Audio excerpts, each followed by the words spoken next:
Alright, so I got this all disassembled. I'm going to scuff all the red before I tape it off with this 3M Scotch-Brite type extra fine pad. And I always noticed on these guitars that the two different color reds are not even close to being the same color. Hopefully that'll blend together with the stripes of different colors. It'll kind of, anyway, hopefully that'll work out. But I noticed on the body it says December 00 for 2000, and the neck says January 01, so they weren't painted at the same time apparently, and they were just assembled later. So another note to this neck joint is very tight, so it's going to kind of be a compromise because I'll have to tape up what's going to go inside here and also tape here.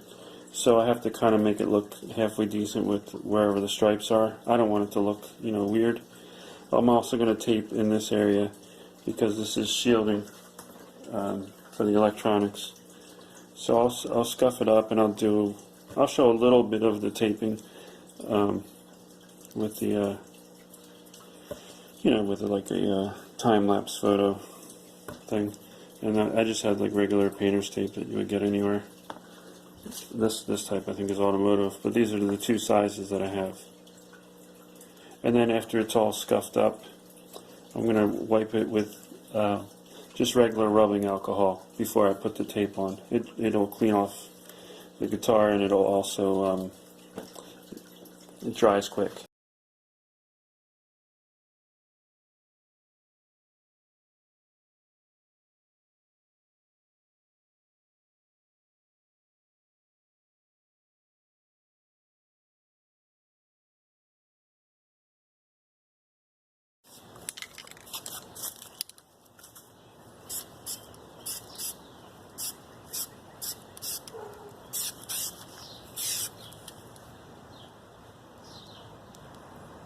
There's a bug already.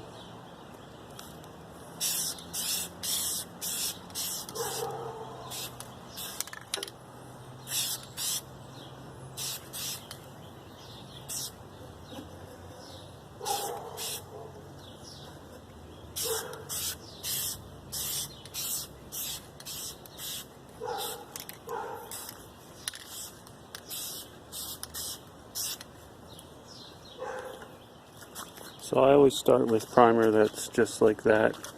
Like, I call it a dusting, but because it looks like after you're done it just looks like something that's dusty.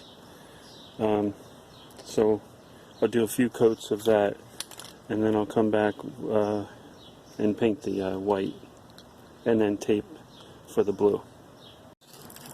Okay, so this is about two light coats of primer, so it's a very light coat. And I'm going to go with this white duplicolor next. I have the neck in the background over here, so I'm just painting that as I do the body.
As you can see, I'm starting to get some splatters, and the paint is coming out like a little globby. So I'm going to stop now and I'll try putting this in some warm water and see if that helps.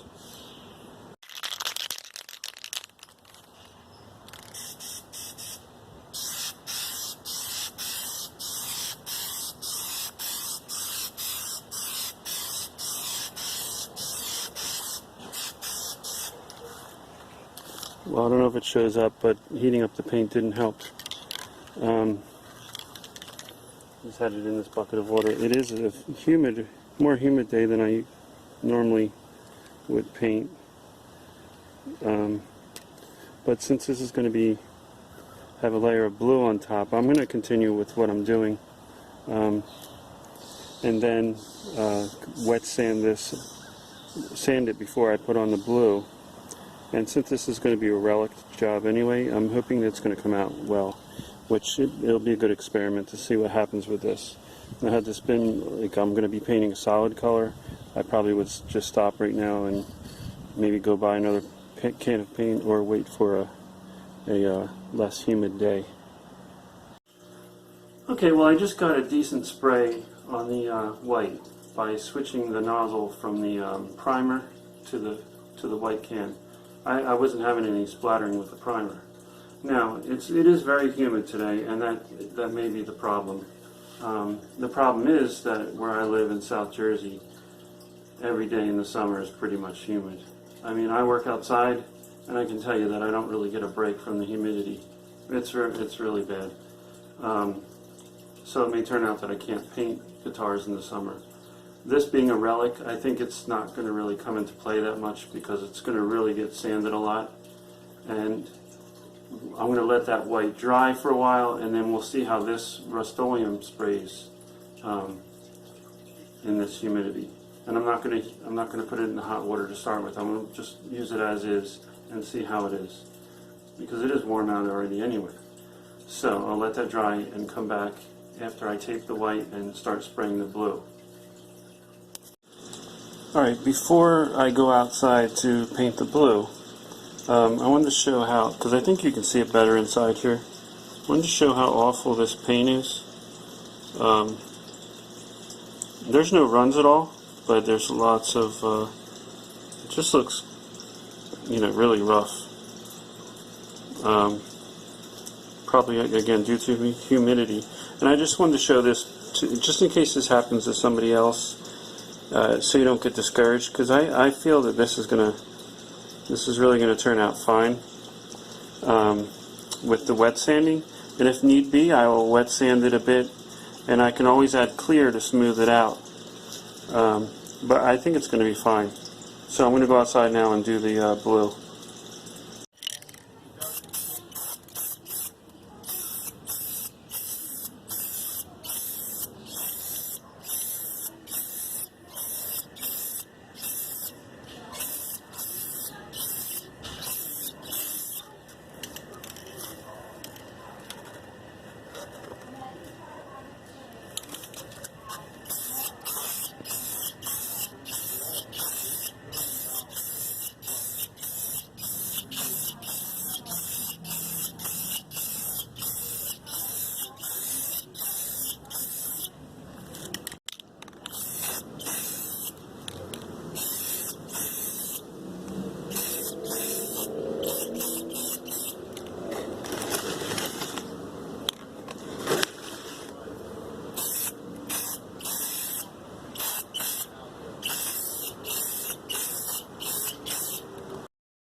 Alright, so the object of this wet sanding job will be to actually get worn down on the edges into the next layer of paint.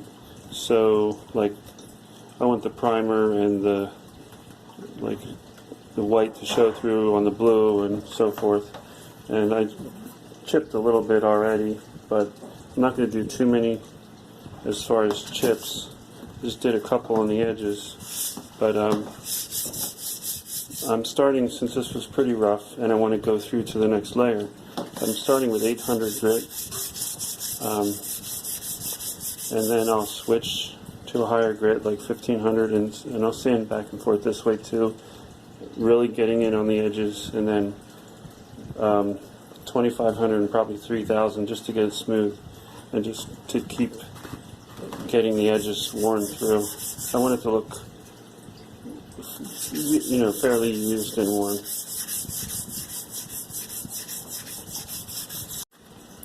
So this is the type of wear that I'm going for.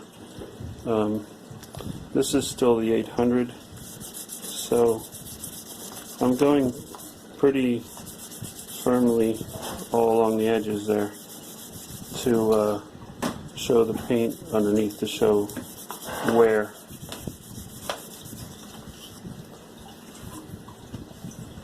And it's very smooth, so it'll be nice to play as opposed to like maybe some rough chips, but that's the kind of look that I'm going for right there.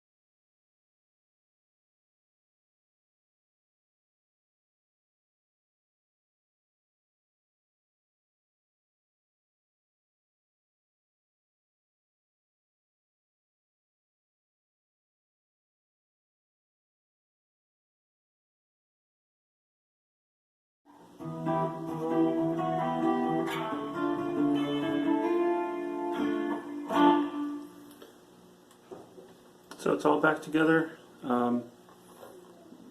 This is my favorite so far of all the guitars that I've painted, as far as the way that it turned out. Not to sound weird, but when I saw this hanging up on my wall last night when it was finished, I thought, like, if I walked into a music store, I would expect to see a pretty high price tag on it. Not considering the name on there of Court, but it just looked like one of those guitars that are distressed and professionally done, actually. But I don't mean that as a brag. I just mean that I'm happy with the way that it turned out. And it's not perfect, obviously, and it can be improved upon. It could be improved upon if I were to do more detail work, but I don't want to at this point. I'll take it upstairs and show it in a better light, but so you can see all the details as far as the very light distressing that I did. But you know, so right now I'm down in the basement. I'll try to go up on the porch and show it and just talk about it a little bit in better detail. But also, before I go upstairs, I want to show this next project, which is going to, if it's successful, we'll have some painting involved. I found this in a trash can when I was taking a ride. I had to drop off a couple of my kids somewhere, and this was peeking out of the dumpster. Not a dumpster, it's like one of those little trash cans that are kind of like mini dumpsters for your house. Anyway, I'll put a picture of it there in the dumpster. But so I don't have any splines or anything as of yet, like a router. So I'm going to see how I can fix this with maybe some rods, and I'll probably have to. And it's so much wood missing. I'll probably have to fill it with body filler and then paint it.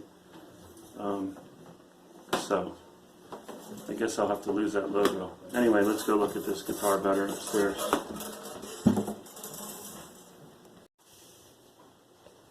So here's the completed paint job.